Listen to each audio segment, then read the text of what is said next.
think without further ado, I'm going to hand over to Dan to talk about this first section, the timeline, and also a bit about the historiography and how we get to where we are now with this focus on the elderly. Good. Thank you, Christine. And evening, everybody. Thanks for coming along and at home as well. As Christine said, this is, I think, the first exhibition specifically devoted to the fates of the elderly during the Holocaust and for the small number of survivors to what happened to them after 1945. As Christine mentioned, there's a very large body of scholarship on the fate of children during the Holocaust, and that's only grown as those children have themselves become old. So when we've talked to people about doing this exhibition, most people's first response has been, oh, you're doing an exhibition about elderly survivors. And we're like, no, we're not talking about people who are old now. We're talking about people who were old then. And so it took a while to get people to understand this. And so one of the first things that we did when we were thinking about the exhibition was to come up with this idea of a timeline to illustrate the age of the people that we're talking about. And we end up being quite pleased with it, because as you can see from it, can people at home see the slide? Yeah, good. As you can see from it, the oldest of the individuals that we highlight in this exhibition, Rabbi Emanuel Löw and Fanny Behrens, were born before the American Civil War, right? Which means nearly 200 years ago. So in other words, that the timeline and the aim and our intention with producing the timeline was to shift our chronology and shift people's understanding of the Holocaust. So we're not writing about people for whom 1945 was the start of their life, or for people who were teenagers in 1940 or 1945. We're writing about people who are at the end of their lives. And some of the people that we feature in this exhibition were alive during the unification of Italy, the unification of Germany, the Franco-Prussian War, and all of them that we write about, that we illustrate in this exhibition, were alive during the First World War. In fact, they were all grown-ups. Well grown up by the time of the First World War. So it's a way of shifting our understanding that connects the Holocaust up to the 19th century and says this is for the experience of the Jews who were old. Think about what Jews had lived through in various parts of Europe, the process of emancipation, embourgeoisement, urbanization, debates about religion, about Jewish liberalism, neolog religions, and so on, whether Jews should fight in the army, what role Jews played as citizens in modern nation states, etc., etc. These were part of these people's experience in a way that was very different from their children and grandchildren. And so these are the people that we wanted to highlight. When you start looking for the elderly, you find them in the sources.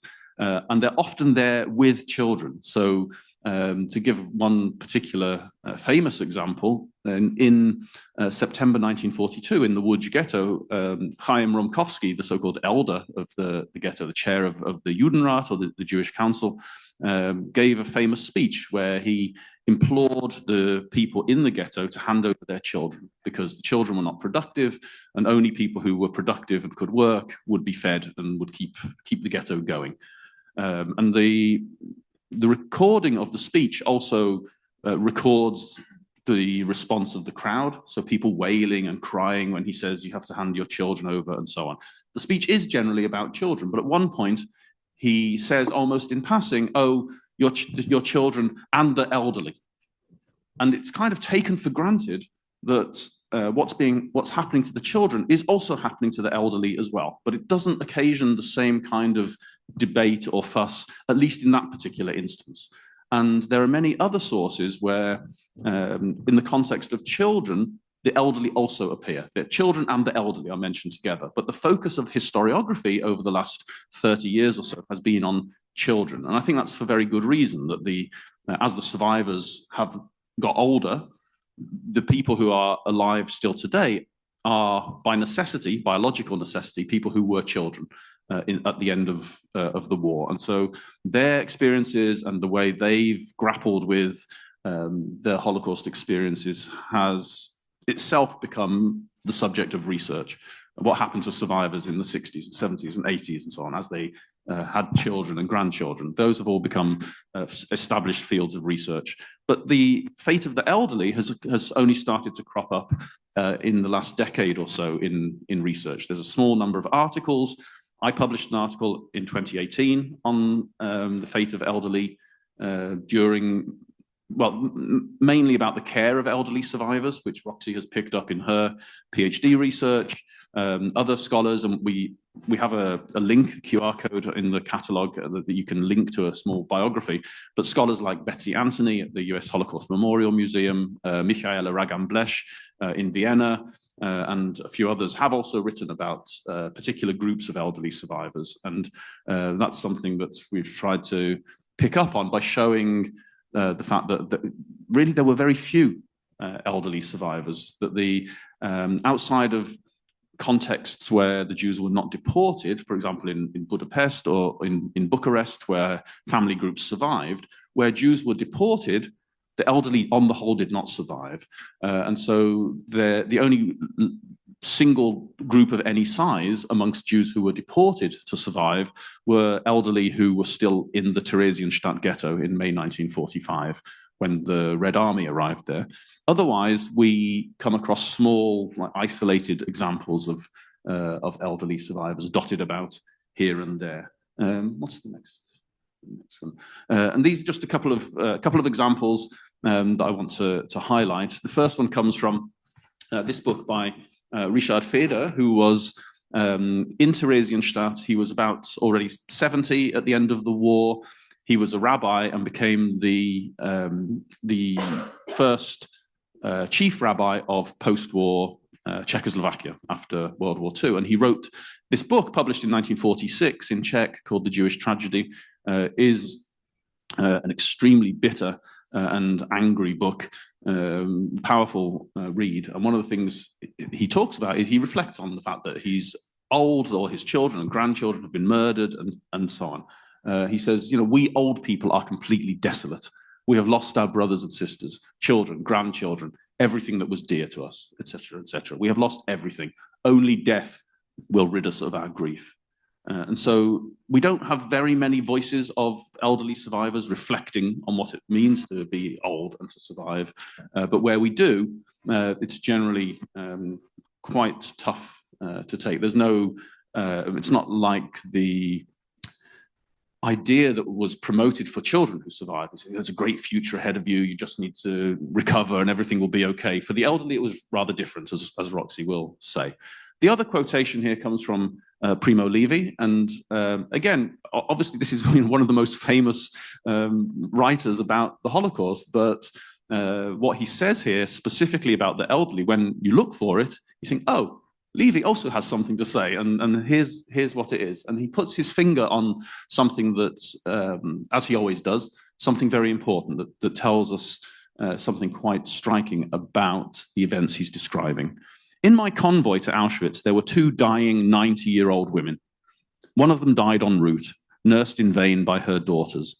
Would it not have been simpler, more economical to let them die, or perhaps kill them in their beds, instead of adding their agony to the collective agony of the transport?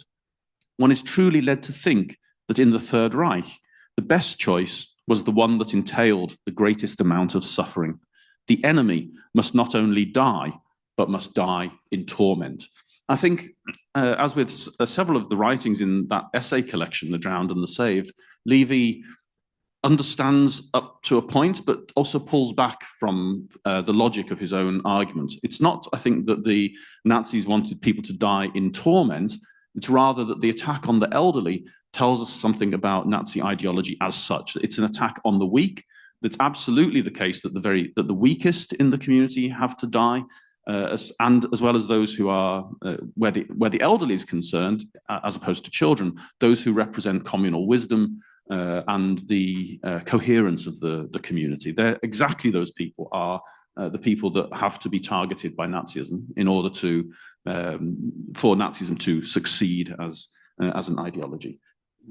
Next one. Good. And here I'll hand over to Christine to pick up. So it could be that one of the questions that arises when you come to this exhibition or you hear the topic of this exhibition. What do we mean when we say old? It's interesting because whenever we've, as you've said, there's kind of been two reactions when we've talked about this project. You're talking about elderly survivors today. No, they were young at the time of in 1945, or with a slight trepidation, what do you mean by old? So we actually included this discussion in the exhibition because we figured it was going to be one of the most common questions that people ask, especially as this is a fairly new topic in the historiography. And by this, we are starting to look at people who were aged generally over 55. And this is, of course, a threshold that was influenced by lower life expectancy at the time, but also linked to the introduction of state pensions.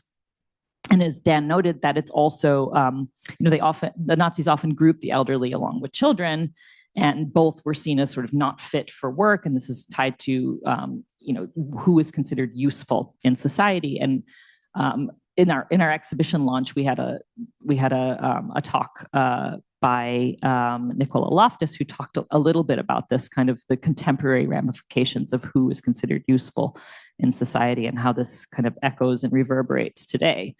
And at the same time, we also point out on this slide that, on this panel, that many people, when they survived, also said they felt older than their chronological years. So we're trying to get really visitors to think about age as something beyond a chronological or biological markers, but to think about the different contexts and about how you would define old at different times and in different circumstances. So obviously in camps, people sometimes presented themselves as younger, sometimes they presented themselves as older. So again, age was quite fluid. And so in the exhibition, we use the terms older and elderly rather interchangeably, but we're trying to convey this understanding that these definitions are somewhat fluid and of course based on the context. And I mentioned before that this exhibition is really the culmination, or almost in a way a preview, of years of research that has gone into this volume that is forthcoming in March of next year. I co-edited this volume with Elizabeth Anthony and Joanna Sleva, and it's being published by Wayne State in cooperation with the U.S. Holocaust Memorial Museum. And you can see that it was also funded by the Claims Conference. And the exhibition is in many ways a preview and of the chapters. You can get a short glimpse of what's coming in the book. Hopefully you can read that. It's a bit small. And the book offers really a new framing of the Holocaust through the prism of age, looking at different time periods and geographies of the Holocaust through this lens. The period before the Holocaust, so looking at migration and how this particularly impacted older Jewish refugees, for example, into the Soviet Union, also to Britain. The wartime period and the final solution itself, with focuses on Theresienstadt and the Warsaw Ghetto, as well as the post-war period and the particular challenges faced by older Jewish survivors. Now, a lot of the themes explored and documentation analyzed in this book many of these come from the library's own collection. So this is also how we arrived at having an exhibition, because we thought it would be a good way to showcase the diverse materials that we hold in our collections. But one of the challenges was that prospective authors who were asked to contribute to this book said, oh, we have some material, but we don't actually have enough to write a full chapter. And there was the sense that there wasn't enough archival material necessarily to tell the stories.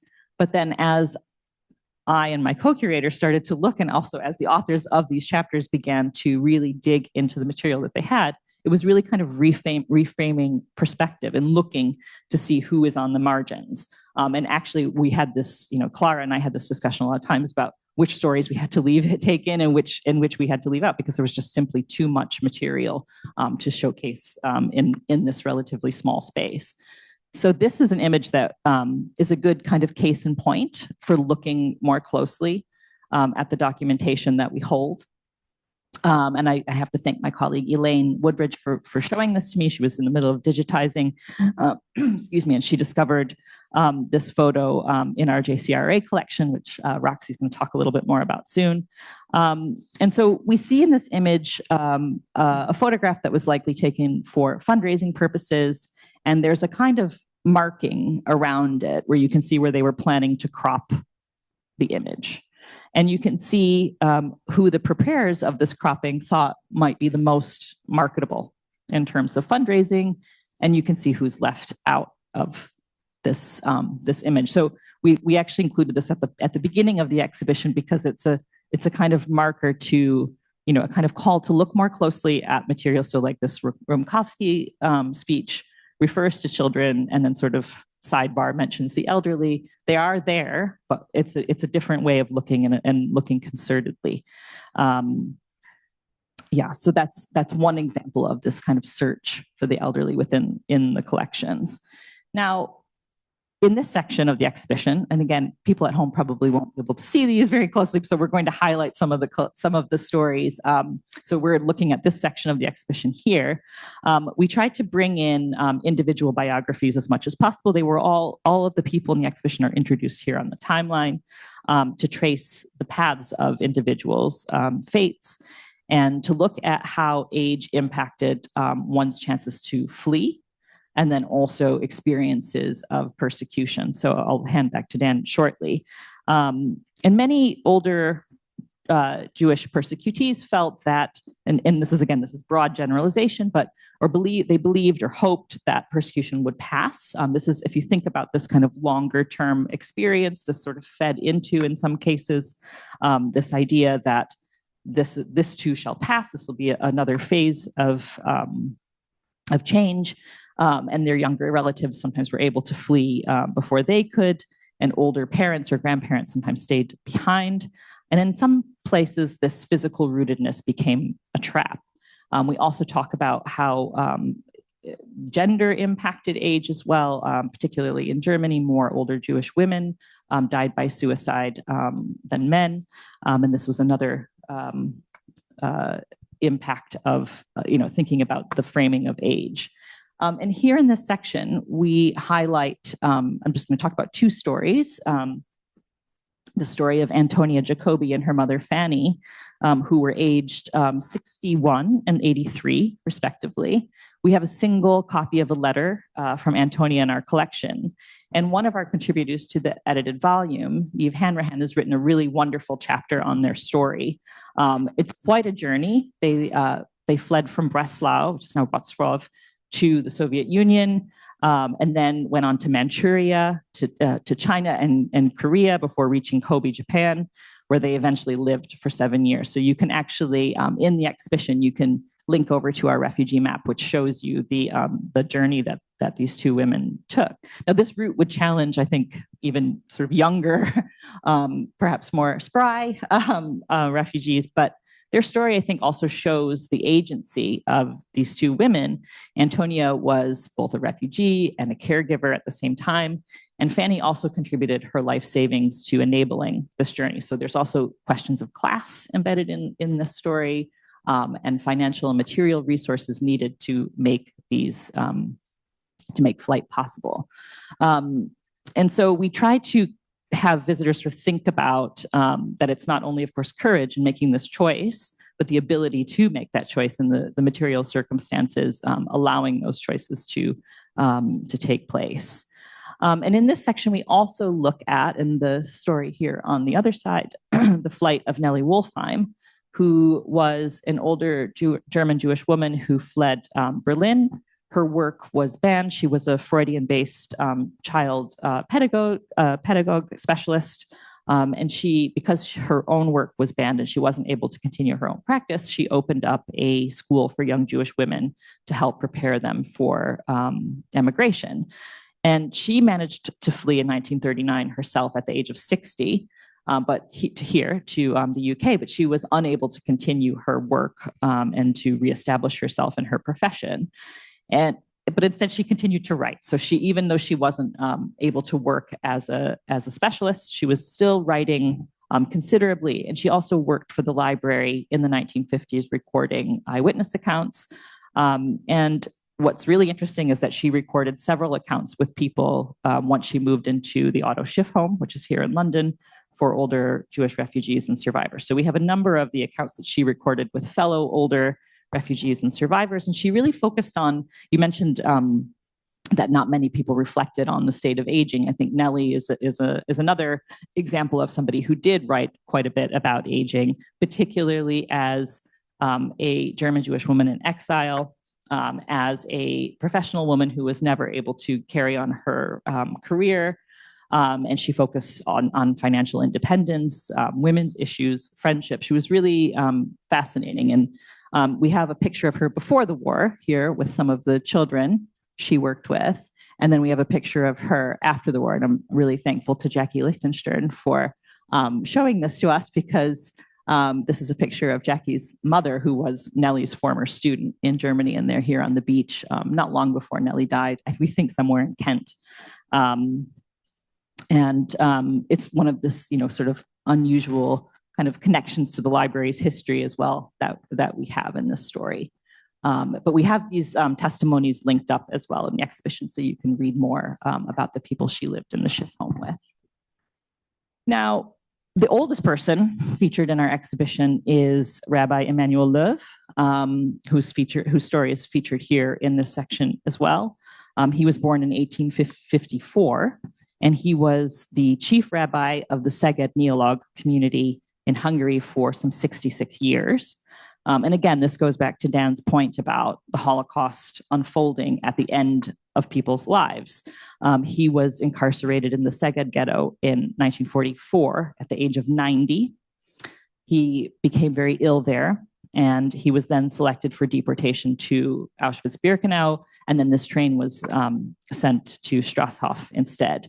He was taken off the train in Budapest and brought to a makeshift hospital, where he died on 19th July 1944. And this is an artist's rendering of him on his deathbed, because he was such a well-known figure and a much beloved figure in the Neolog community.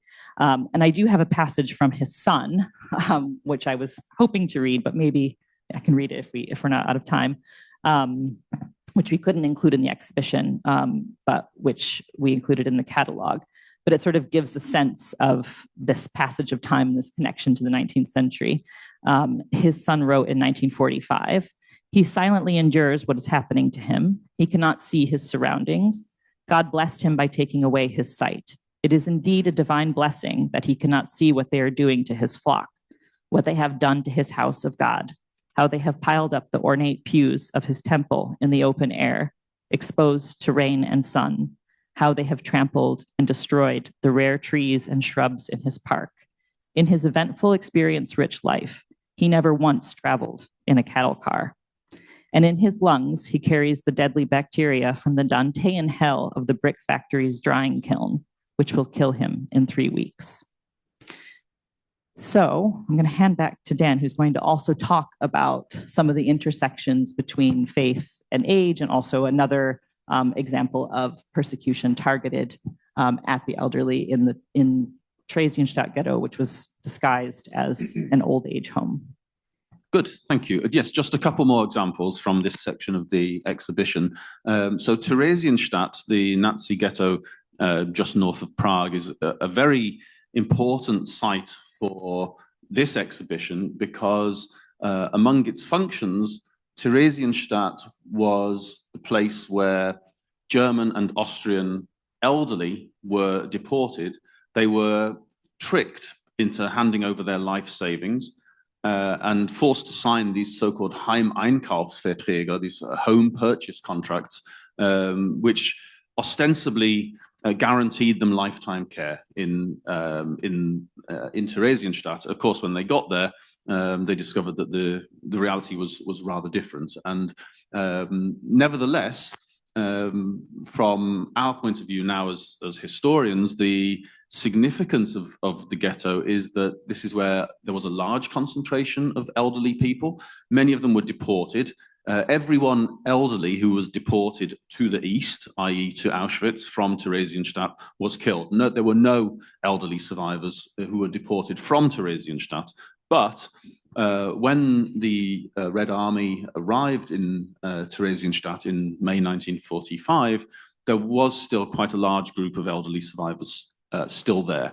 So our colleague Anna Haikova, who has written a book on Theresienstadt, has estimated that there were about 4,800 elderly survivors from Theresienstadt, and most of them, well, a large number of them were Austrian, and so one of the population groups that has been looked at by several scholars after the war is the elderly Jews of Vienna. And they're the Jewish old age home in the Seegasse in Vienna. So most of them were returnees from Theresienstadt. So the ghetto is a really important site for us for understanding what happened to the elderly. And in the exhibition, we've highlighted this case of Philippe Manès. Because Manès was, there's a little section over there for people who are in the room. In the library's collections, the Manès diaries and documents constitute a large and very important body of source material from Theresienstadt. Manès did not survive. He was deported in 1944 at the age of nearly 70 and murdered in Auschwitz. But before he was deported, he had set up in Theresienstadt an organization that he called the Orientation Service, which was meant to aid people in coping and living in Theresienstadt, but actually became a kind of cultural center and organized lectures and theater and all sorts of cultural events in the ghetto. And he talks in his diaries about the stress of organizing this thing, not just because of the setting where it was, but because they had to share the room with, it was also partly a barracks, it was also something else, and they had a 2-hour window where they could do whatever they wanted to do for the cultural center, and then it had to be handed over again to other people. So his diaries and drawings and so on are a very rich vein of information. So we highlighted that here.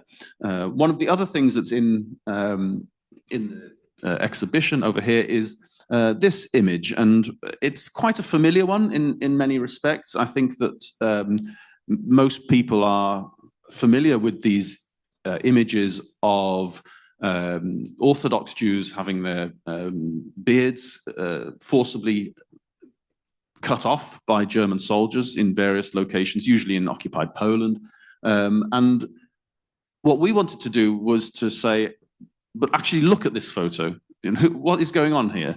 The man here is an elderly man. It's often, with some of the people in our exhibition, I think Roxy will talk about this, we can't always tell whether a person is elderly or whether they just look elderly because of the condition they're in after the war. But before the war, it's a bit easier to identify when someone is old. Many of the people in these photographs of this kind of abuse and persecution in the streets are elderly men, and that's certainly the case here. And this one comes from a collection by a photographer from Kovno, Kaunas in Lithuania, Georg Kadish, who clandestinely took a series of photographs of this kind of persecution before and during the war, and showed some of them in displaced persons camps exhibitions after the war. And so we have in the case there a postcard which is advertising really one of these post-war exhibitions of his work. So we wanted to highlight it as revisiting kind of familiar images and showing how that they can be repurposed to illustrate a different point, in this case the history of the elderly. Okay, at this point I'm handing over to Roxy, I think. Yes, good. Yes. Hello, everyone. I'm going to talk a little bit about our section on the aftermath, which is the back section for those of you there on the back left, for those of you in the room. So this section of the exhibition focuses on the survivors of the survivors as they became known, and and to survive the Holocaust as an elderly person, as we've mentioned, was truly exceptional.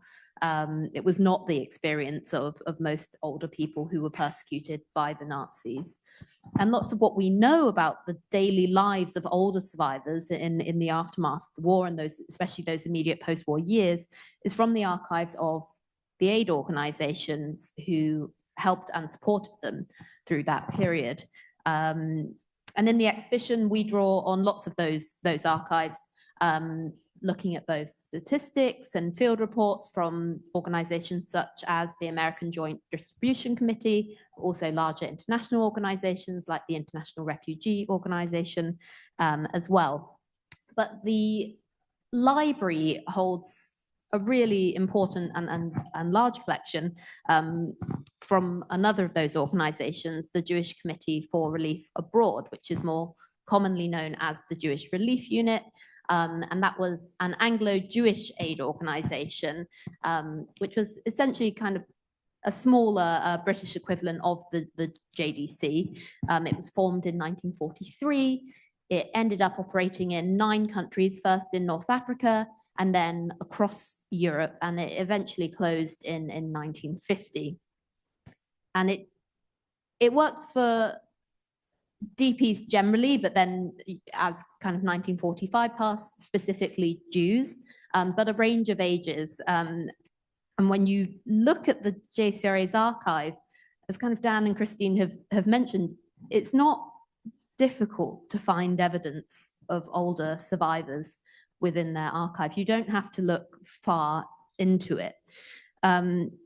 They help them in kind of various ways. First and foremost, perhaps expectedly, through medical care in the immediate aftermath of the war, in hospital settings, but actually throughout the post-war period, right up until their closure. But later also old age homes, rest homes. They set up a really important rest home in Bad Harzburg to apply and prepare for emigration. And also in smaller and perhaps harder to appreciate, but really important at the time, ways of alleviating loneliness. So through actions such as writing and delivering birthday cards to older survivors who didn't have any remaining family members, by organizing newspaper deliveries, ensuring that they could be kept up to date with local news when they couldn't afford those, and making sure that old age homes had deliveries of things such as that, as well as wool for knitting and organizing groups for the blind and deaf as well. So they help them in a range of different settings, both group settings, but also in individualized and personalized care in the community, which is obviously really important in terms of the reestablishment of European Jewish life, which often kind of goes underappreciated. In the exhibition, we were really keen to draw out individual stories that reflect that breadth of aid that is delivered to older survivors, but also the range of different experiences as well. So one of the ones that we looked at was the story of Caroline Hertz, and you can see her tracing her card from the care and maintenance section of the International Tracing Service, which is another archive that the library holds here. But we also in the exhibition feature correspondence from the JCRA, which is asking people in Britain to kind of supply clothing and goods as part of a wider appeal for the older women in a hospital in Mainz. So Caroline Hertz was a German Jew. She was born in 1869. So at the time that the JCRA are helping her in the hospital in Mainz, she is 70, 80? Nearly 80. Nearly 80, yeah. And she was deported to Theresienstadt in 1942.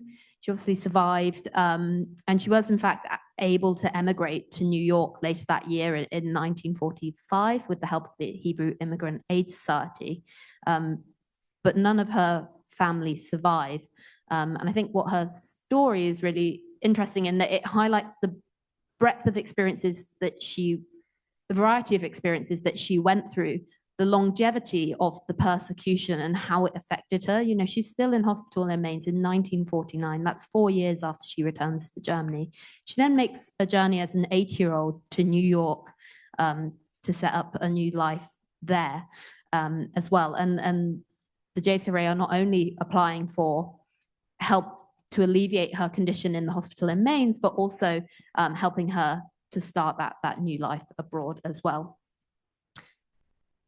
Now, when curating this section on post-war care, one of the challenges that we faced was, the nature of the documents, and especially the photographs actually in the JCRA's archive, their origin and their purpose can mean that it's really easy to only view and analyze older survivors through a caregiving lens.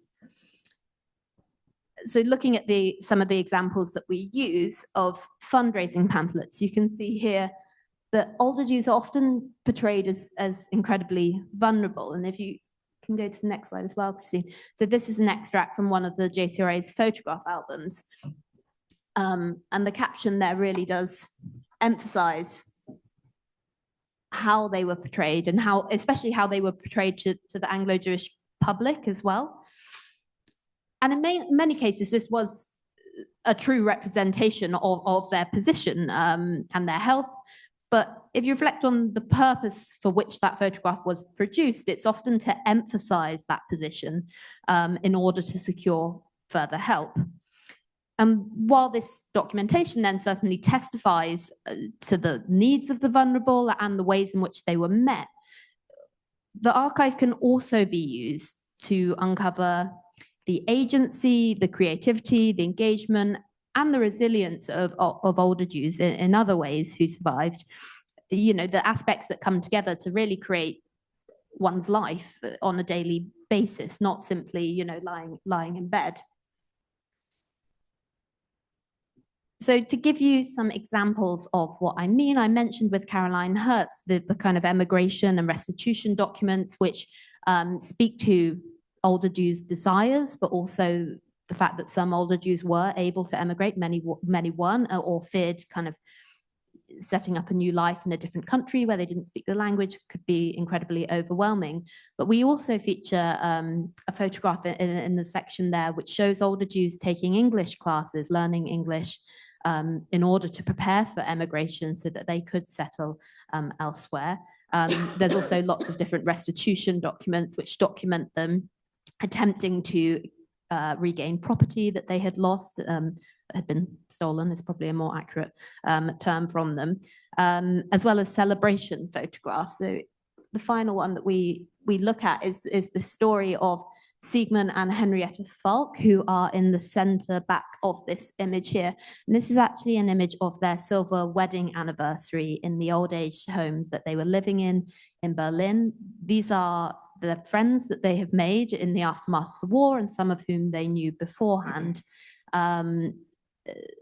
They curated this party, if you like. They invited everyone, including the JCRA workers, who were very honored to be invited and help but from the correspondence. And the JCRA workers at the time kind of knew the couple, not only from serving the old age home through supplies and relief workers, but also because they were helping them in their restitution battle to regain their home in Dusseldorf. So what we really wanted to emphasize then in this section was older Jews' presence and the care that they received, but their role also in sometimes leading or guiding communal practices and processes and celebrations. The fact that they remained really important and rare sources of communal knowledge, often in the aftermath of the war, and wisdom certainly, and that they were engaged and respected. And we really wanted to encourage people to kind of look beyond those obvious presentations where you do find them in the archive quite frequently. And this is, of course, just to emphasize, not everyone's story. Many were physically unable to engage in this way as a result of their persecution and experiences, but it is the story of some. And all too often, vulnerability is equated to inaction or silence or inability. And in this exhibition, we really wanted to encourage people to perhaps, or prompt people to reflect on that by showing that that's not always the case. Hand back over to Dan, I think. Good. Okay, thanks, Roxy. In the final section of the exhibition, we have a small selection of objects. It's mainly, this exhibition is mainly based on photographs and texts, but we wanted to include some objects. This was quite challenging because we wanted objects that belonged to people who were elderly during the Holocaust period, and to reflect on the significance of those objects for families up down to the present. So when I was trying to explain this to my parents, I said, "Do you know anybody who has some stuff, that might be useful for this exhibition?" And there were a few examples of things that I was like, "Yes, but that might have come from the Holocaust period, but were the people who owned it elderly at the time? No, then it's not for the exhibition." And then in the end, my mother realized that she actually has a pair of silver tongs that belonged to my great-grandparents. And this sugar tongs, indeed. They're quite small, and they're in the vitrine over there. And for me, it was, this is slightly odd because I don't usually mix the personal and the professional. And as a historian, I rarely bring my own family's history into what I do. But on this occasion, this kind of crept into the exhibition because it actually fitted the bill quite nicely. And so on the photograph there in the center, you can see my great-grandmother, who was born 1885 in Giedraice, which is just outside Vilnius in Lithuania. Which is also where my grandmother was born. I don't think my grandmother is on that. No, my grandmother's not on that photograph because that's after the war. And although she survived and died in Giedraice in 1957, my great-grandfather died in 1942 because after the occupation of Vilna and the region, my great-grandparents hid in the forest somewhere in the large forests of that region.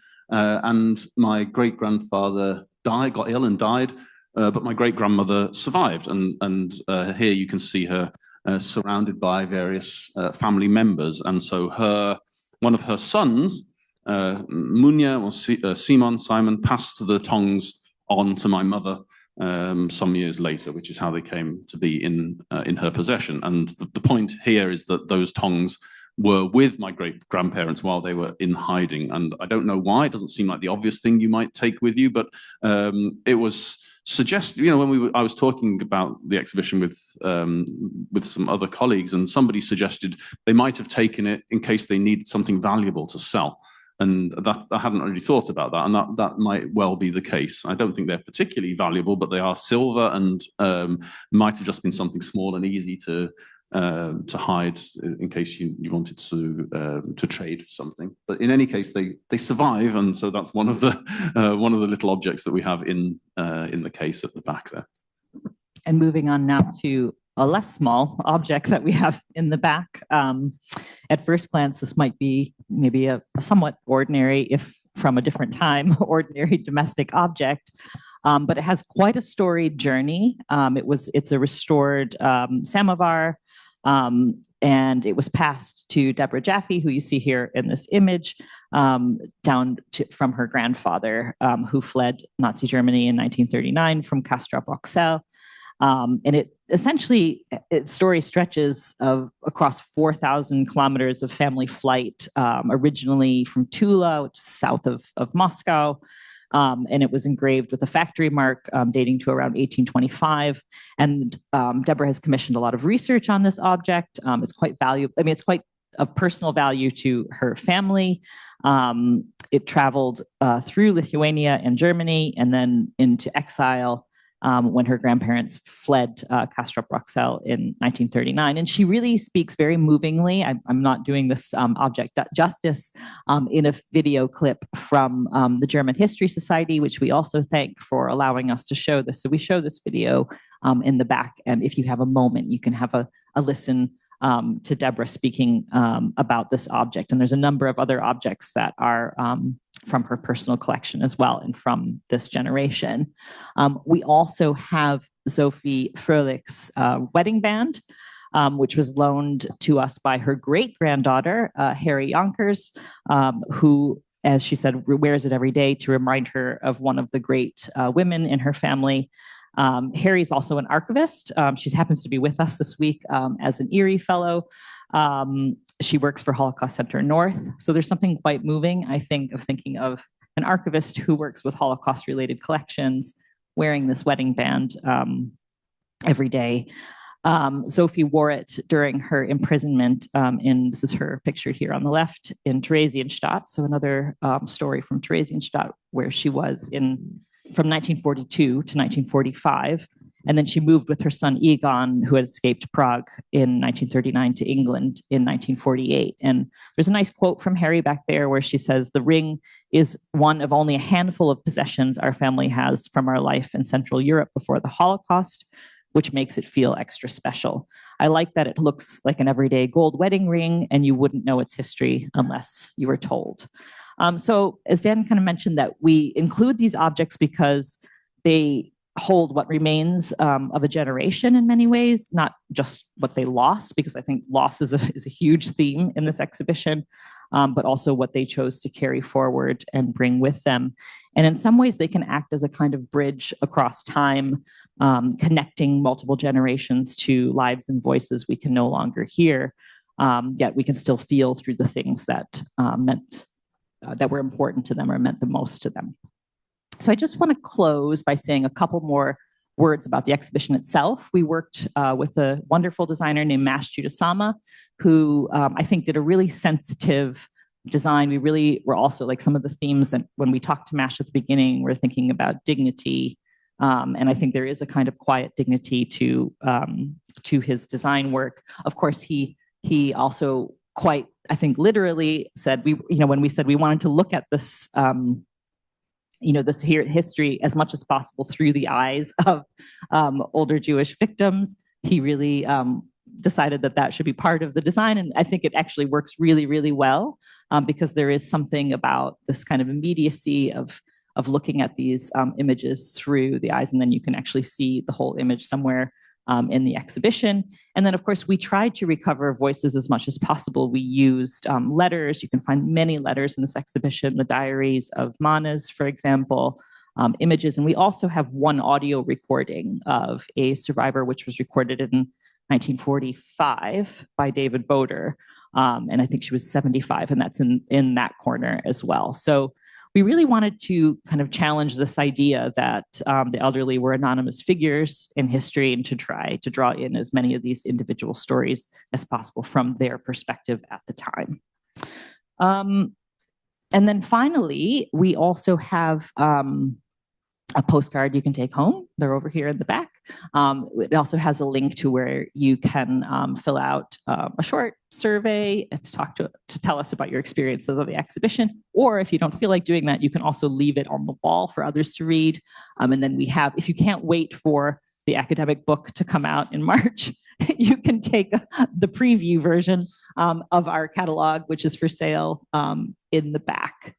So I think with that, that's our formal remarks. But I think we have some time now for, we have lots of time actually for to take any questions or comments you might have, also from online. So please feel free to post your questions in the chat, and we will take up as many questions as we can. So thank you for listening, and we're looking forward to hearing your comments and questions.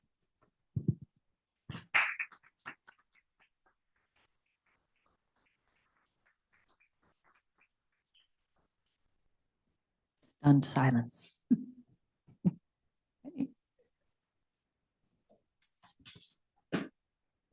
Thank you. In terms of the historiography, why do you think it's only been in the last decade that there's been a focus on elderly? Okay, no, go ahead. All right. I mean, there could be lots of reasons. I think, first of all, I suppose scholarship, like everything else, follows trends, and I suppose the the elderly, I think, have just been overlooked.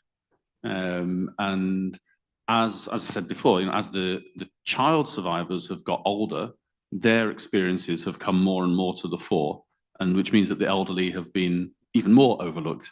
And so I think what's brought them into our attention in recent years is the fact that Holocaust historiography has changed so much in the last 10, 20 years, that where it used to be fairly conventional in terms of methodology and approach and so on, it's now a much more diverse profession than it used to be in all senses, and it's much more diverse also methodologically. So there are, as well as conventional historical approaches and questions like the decision-making process for the final solution, which remain important. Nevertheless, there's a focus on victims as such, not just as objects of Nazi policy, and not just with a focus on Nazi documentation. There are micro-histories, gender histories, social histories, family histories, various, all sorts of fashionable academic turns, the forensic turn, the spatial turn, the linguistic turn, whatever. And I think as a result of all that, the historiography has been very much in flux in the last decade or two. And I think the elderly have shown up in that, because the focus on families, the focus on gender, the focus on social history has meant that the fate of the elderly as a particular social group became unavoidable in a sense. They suddenly appeared in a way that they hadn't before. But that said, it still relies on the research projects of individual historians to do something about this, or collective projects like Christine's and Betsy and Joanna's to hold a conference and to produce a book of this nature. So it takes quite a lot of effort to reach a stage where people say, oh yes, the elderly and the Holocaust, that's a thing, and we know who the people are who are working on that. But it's sort of slowly changing now, I think. I was just going to add, I mean, it's a kind of the opposite of what you asked, but one of the reasons that we talk about in the introduction regarding why it hasn't been a focus in some ways, and this is the kind of counterpoint to focusing on children, there's this idea that there isn't a lot of hope in this story, and the idea that hope is a much more durable concept in the historiography and scholarship and public commemoration. I think, and this is not to say that it's not an important topic. It definitely is, but had we done a new exhibition on the Kindertransport, for example, I think we probably would have had a room full. So I think there's something there about ageism, about hope, and the kind of looking for kind of redemptive stories of the Holocaust that this doesn't necessarily easily lend itself, even though I think if you read the exhibition very closely, there are elements of hope within it. So thank you so much for such a fascinating talk. It's really, really interesting. I had a question. Well, first I just want to say, sounds very interesting, the account from, was it Rabbi Loeb's son? So if there is time for that, sounds very interesting. Otherwise, you were mentioning in sort of putting this exhibition together and the book, obviously there's a wealth of accounts to consider putting in. Was there one that stood out that you just thought, oh, I really want to get it in, but it didn't quite make it?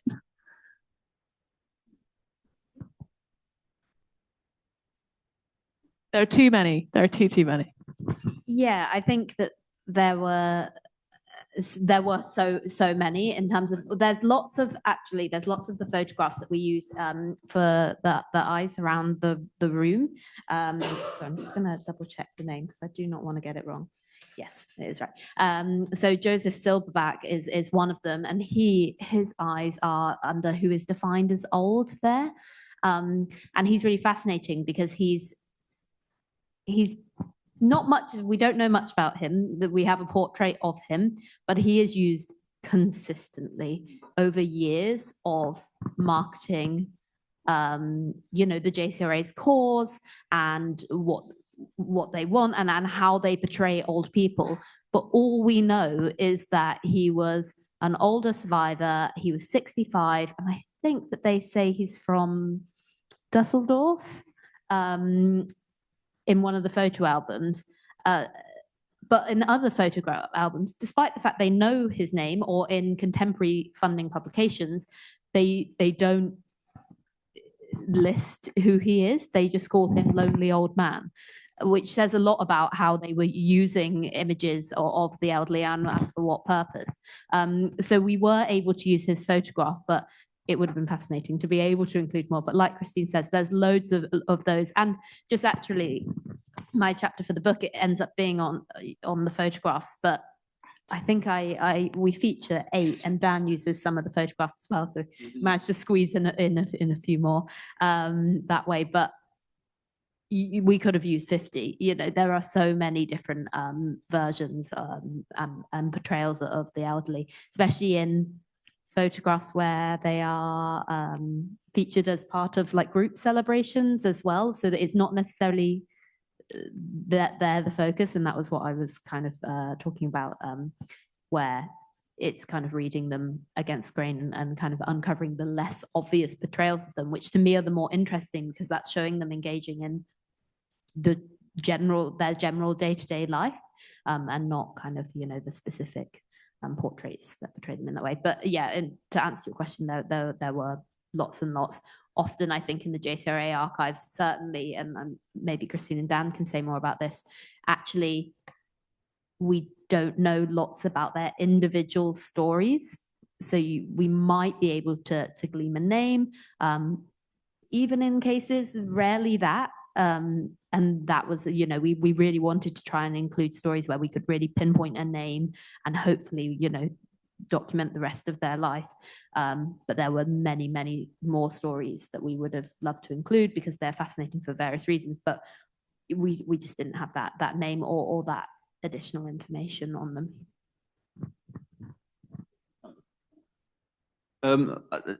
Strictly speaking, no, because the person I want to talk about is in the exhibition, which is Richard Feder and this book. But I would have liked to cite more of it, because it's really a remarkable work. It's as I say, it's very bitter. It's full of invective, but also reflection about Nazism and about Germany in 1946, 47. But it's also striking that when he talks about his loneliness as an old man, this is a rabbi writing, but he can't find comfort even in religion. And so I'll just give you one example. He says, "We are troubled and grieved, for our children and grandchildren are dead, and they were not granted a grave to rest in or an urn for their ashes. We loved them so much, and we had such pleasure when we saw that they were respected and esteemed in society. They were young, healthy, and full of plans for the future, but they died in the prime of life. Our dear grandchildren were still children, innocent children, nice, good, kind, well-behaved, talented children, and they were condemned for no earthly reason and tortured to death. Can we enjoy nature when we see how people have acted against it? Can we find comfort in books when no poet has yet written about such a fate that struck us? Can the theatre or cinema bring comfort? No, they are intended for a different mood from ours. Not even prayers can bring relief, for in the middle of each prayer, an image of our children comes to mind, and our tears pour onto the pages of the prayer book. We are only happy when our children appear in our dreams. But how long do such dreams last? And what do we have when we wake up in the morning? We therefore yearn for death, in the hope that in the next world we may meet those whom we cannot forget. Only death will rid us of our grief." It's really, I think, a remarkable passage and in a really remarkable book. And so I really wanted to feature him more, but you know, there's a lot to cover. So I was happy with that. I think Ella's got some questions from people online. Yep. We've got one here. How can we understand elderly care as part of Jewish community reconstruction in the post-war period? One for Roxy. I think elderly care is really fascinating from that perspective. One of the things that I was really passionate about including in my chapter, but also in the exhibition, was the way in which the elderly were seen as sources of wisdom, not just vulnerability, because I think to Anglo-Jewish audiences, certainly in those fundraising pamphlets that we've discussed tonight, they're presented as vulnerable. But in the photographs that we see, they're actually often seen as, you know, sources of really valuable wisdom in the aftermath of the war. And they are also often leading the reconstruction of communities in the aftermath of the war as well. Certainly in Germany, and I know some of the JCRA workers that were German workers went on to, after leaving the JCRA, after it closed down, they went on to work for Jewish community organizations in the reconstruction of German Jewry as well. So they're kind of seen as sources of wisdom as well. And I think the care of the elderly, their recuperation, their involvement in engagement activities was really crucial to the reconstruction of those societies as rounded societies, and also through actually interest groups as well. So through things like in Berlin specifically, they had the blind and the deaf group, but that brought together the elderly with also people of lots of different ages, both involved in facilitating those groups and participating in those groups, as well as interest groups on other themes, but bringing together lots of different ages in communal reconstruction where they could create ties unrelated to persecution, but still involved in that rehabilitation as well. So I think it was a really crucial part of that. And I think that is what often goes underappreciated when we're talking about the survivors of the survivors, and we're only thinking of them through that caregiving lens. Actually, we're not seeing the richness of their lives in kind of leading and contributing to society. And that was incredibly valuable in the aftermath of the war, when communities, you know, were incredibly depleted and struggling to survive, both from a practical standpoint, but also a psychological one as well, and kind of refinding themselves and rebuilding.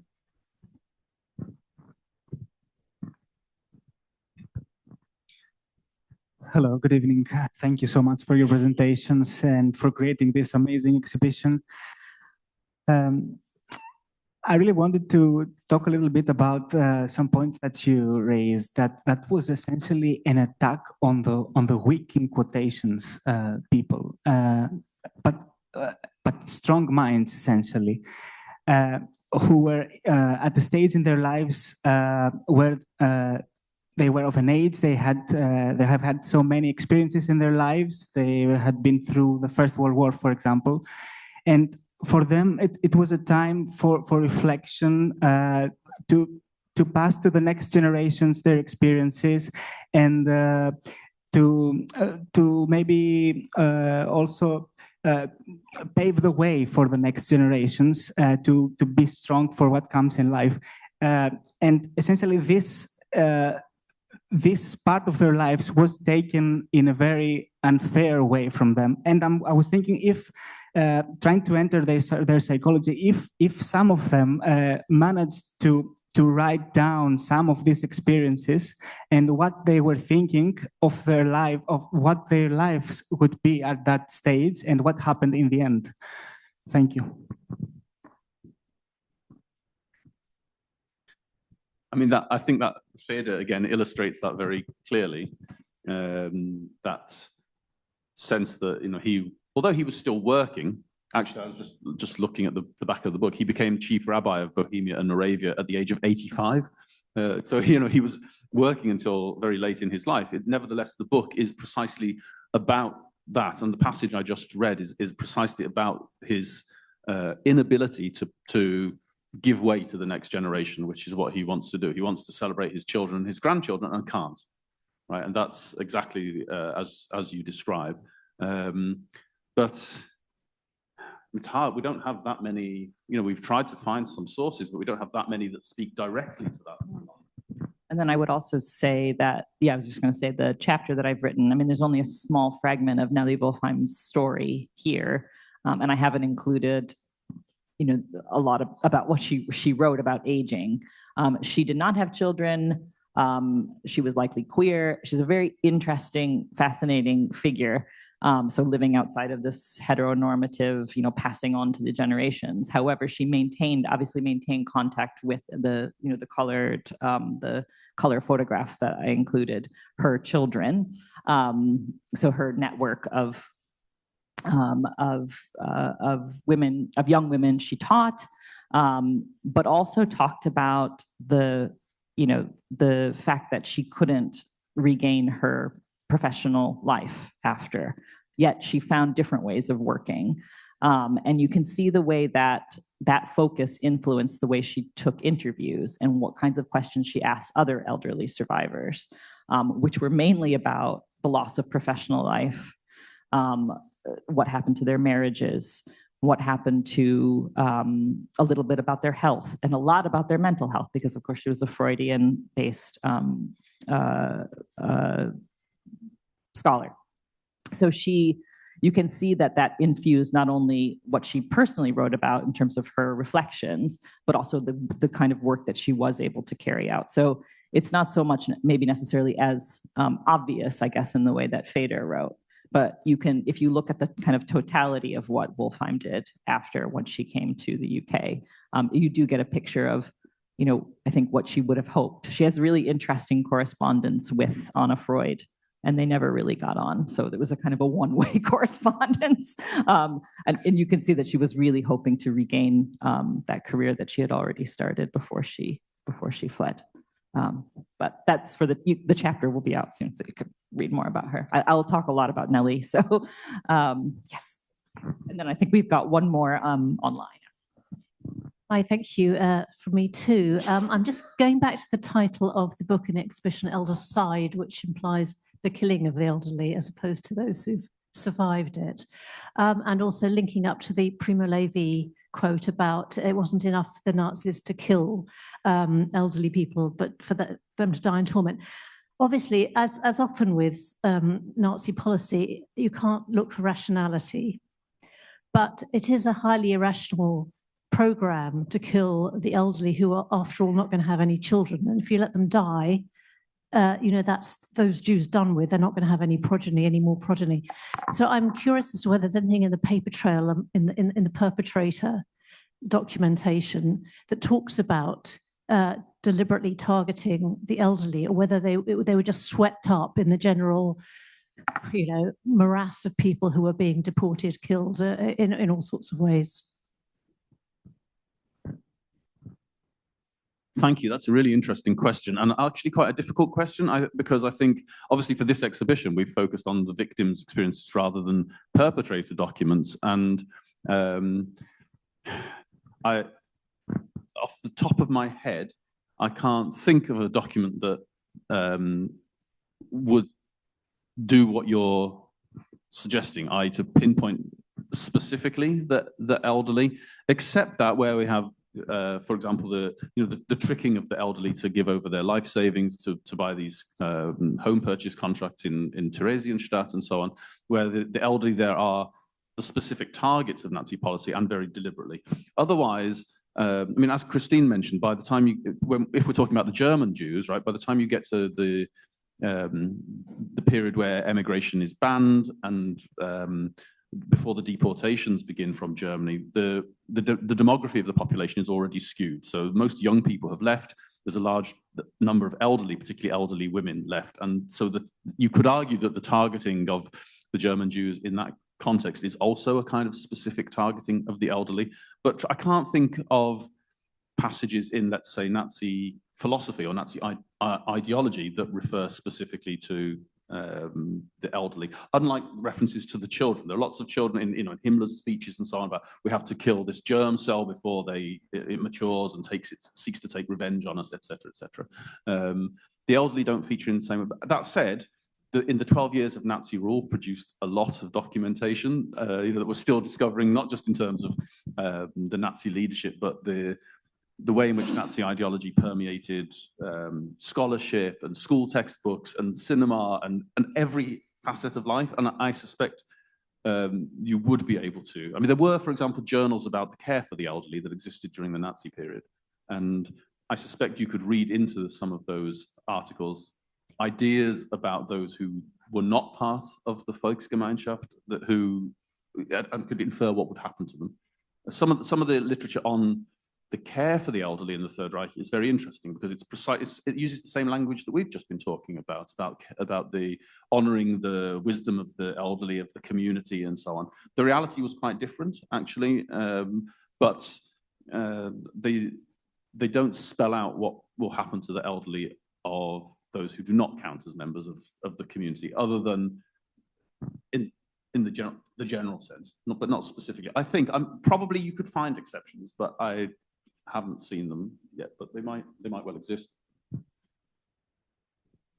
Yeah, one more.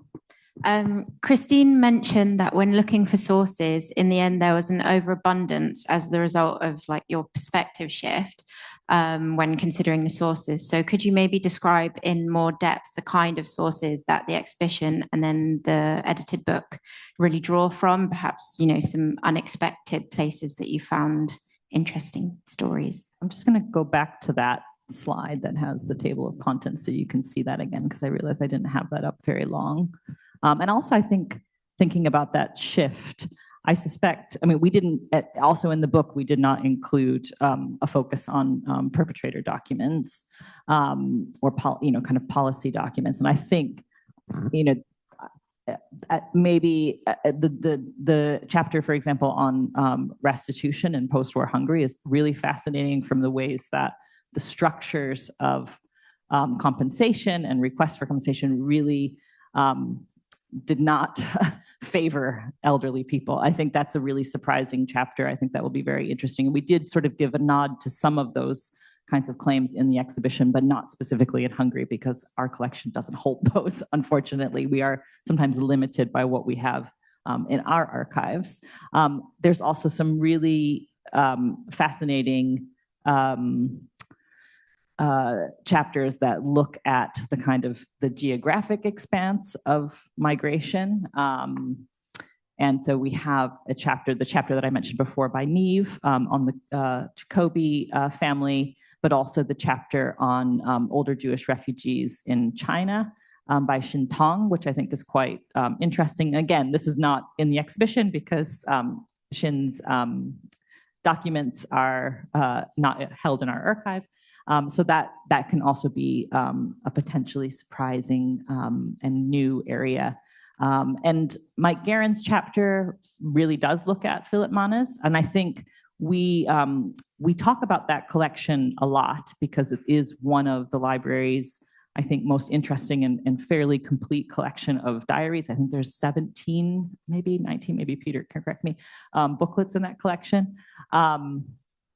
But he looks at it from a different perspective in terms of masculinity and the experience of German Jewish World War I veterans in Theresienstadt. So I think, again, there's a lot of nods to the book in the exhibition. But of course, an exhibition isn't and never should be a book on the wall. And I know that's one of the reasons why we couldn't talk more about Feder, because we didn't have more materials from Feder. We had lots of words. And so I think it's,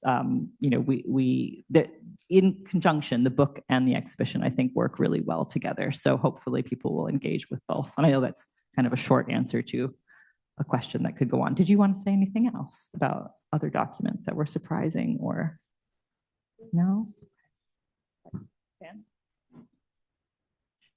Okay, I think we probably are just running out of time because I think people might want to have a look through the exhibition. And I just want to close, sorry to make everybody sick by going through throwing all the slides really quickly. We are now just launched our Big Give campaign. And so if you have taken something away from any of our free events or come to use our resources, and if you have the ability to do so this week, any donation you make is doubled. So we would be very grateful for your support.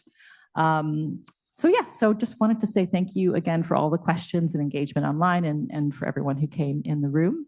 And we look forward to staying in touch, and hopefully you find the exhibition meaningful. So thank you for coming.